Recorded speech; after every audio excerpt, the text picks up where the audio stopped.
Mesure phare en matière d'emploi du début de quinquennat de François Hollande est lancée en novembre 2012. Le contrat d'emploi d'avenir s'adresse aux jeunes de 16 à 25 ans sans qualification.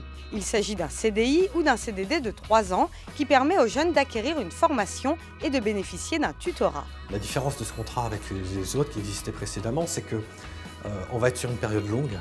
Donc on va sortir avec une expérience professionnelle significative, reconnue sur le marché de l'emploi.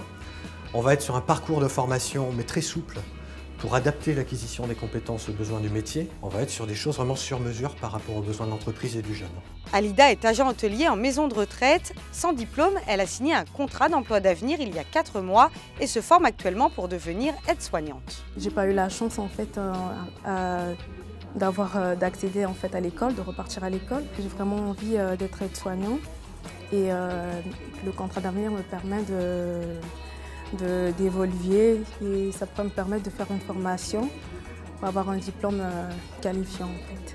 Pour la directrice de l'établissement, qui emploie actuellement 3 jeunes en emploi d'avenir, le dispositif présente de nombreux avantages. Alors, évidemment, le premier avantage va être un avantage financier puisque nous avons des remboursements à hauteur de 75% du SMIC et puis un allègement de certaines charges patronales. En comparaison à d'autres types de contrats aidés que nous avions précédemment, c'est tout d'abord des contrats d'une durée de 3 ans et des contrats à 35 heures. Donc, en termes de stabilité d'emploi, nous préférons ce type de contrat qu'aux anciens contrats aidés.